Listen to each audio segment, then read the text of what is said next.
Hey again, everybody! 2 videos in 1 week. Who am I? I am back on the YouTube train because I have an idea for a series that I think a lot of people would be really interested in. It's something that I had been looking for when we had first started getting into all of our chicken endeavors. I think it would be really helpful to start a series about how to make a chicken business. So we are doing both eggs and meat. So between the two of those, I think I'll have quite a few videos telling you about what we're doing, what has worked, what's not. And yeah, I guess things to think about. We are still very new into all of this, so what better way to learn than from people who have never done it before? But I still think we'll have a lot of really good information for you. And if not, just a little bit about what we're doing. So today is just going to be a little bit more of an introduction about what exactly we are doing and a GrubTerra review. I was lucky enough for them to send me some of their product to go ahead and try. It's not sponsored or anything, but I wanted to do a little taste test with the chickens. I haven't opened it yet, so we will see exactly how they review it. I'm not going to review it. The chickens are. So stay tuned for all that. As always, we do upload to our podcast and Instagram a lot more than YouTube, even with this new series going on. So if you want more information about what we're doing on the farm, and even some of our other things, we do cows and sheep, and we are going to be doing pigs coming up. But go check out our podcast. I'll link it below, and let's get to it. Alright, so first of all, I wanted to show you the package in here because I'm not sure how the wind will do out there. But this is the product that I got, just the black soldier fly larva. It's dried, and let me tell you, this thing is really packed. It's not like a chip bag where most of it's air. This thing is filled to the brim.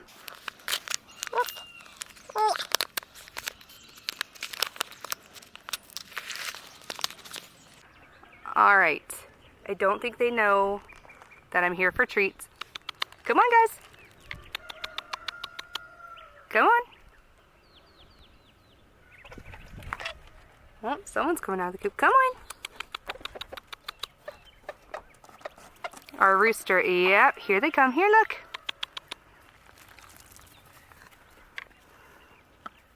What are those? Ooh. What do you think? Okay. All right. You're not helpful.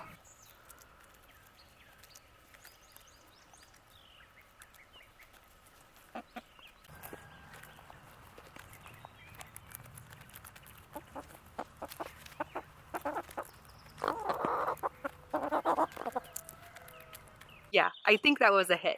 I highly recommend those black soldier fly larvae from GrubTerra. I'm so glad that they sent those to me. I'm definitely going to be a customer from now on. If you want to try it out yourself, there is a code in the bottom to give you, I believe, 10% off. If I'm wrong, I will put it up here. But go check them out. I have been really, really impressed. You get a lot for your buck, let me tell you that, and that is always really important. And the chickens love it. They're full of calcium. Highly recommend. All right, as I'm sure you can tell, that is our laying flock. Right now we have 9 layers. We are keeping our egg business very small. That is definitely not where the majority of our income is going to be coming from. If you knew anything about us, we never thought we would get into eggs. There's just no market in our area. If you live in a really rural area, you need to keep that in mind because most people have chickens, especially after the event that happened in 2020 that I am not allowed to speak of on YouTube. But we were able to tap into some other areas, more kind of city, suburban people who were very interested, just friends and friends of friends. You don't underestimate that. Having connections, and they'll think that they have connections with people that raise farm fresh eggs in an ethical way. So that is where the majority of our egg customers have been coming from. We don't really advertise, because we have such a small flock. So we're only getting, you know, about 2 or 3 dozen eggs a week. And really our ultimate thing is to make sure that we're providing for us first.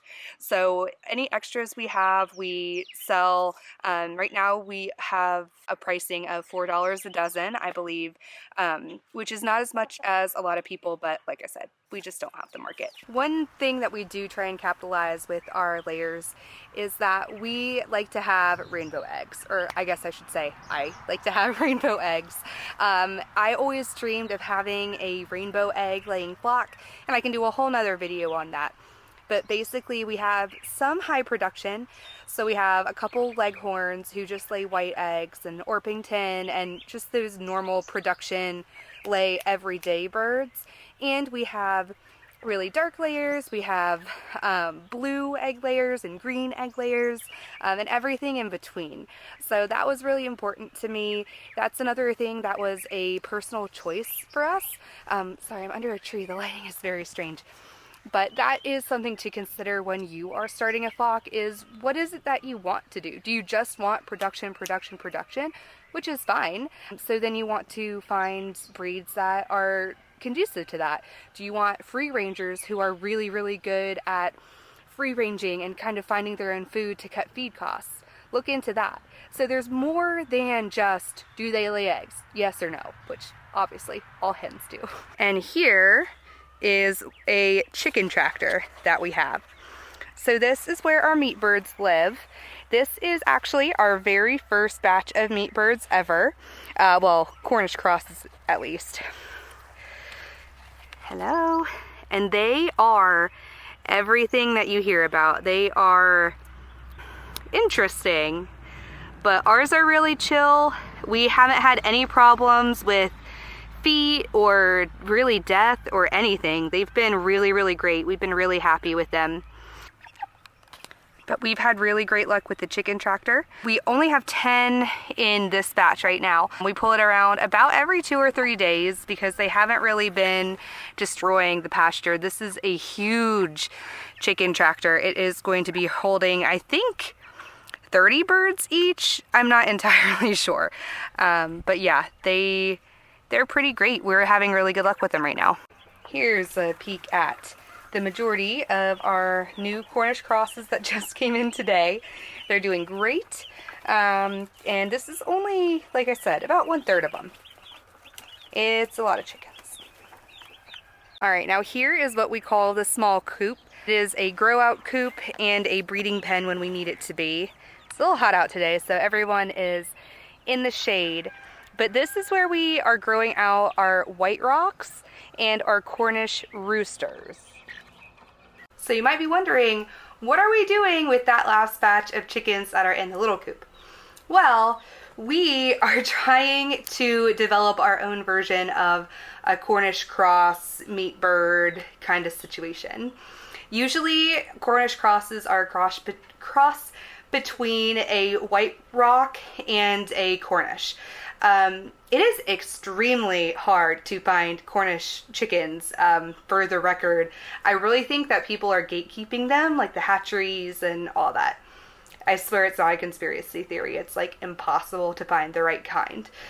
So since we haven't been able to find exactly the kind we need, we're just going to kind of make our own and see what happens, and breed and selective breed and do all that. I mean, I think a lot of us are getting into this to be more self-sustaining.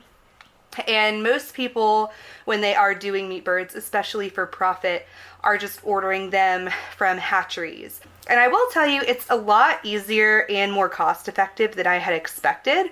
So if that project fails, that's probably the route that we're just going to go like everyone else, because we have been really happy with the Cornish that we have, or the Cornish crosses that we have gotten.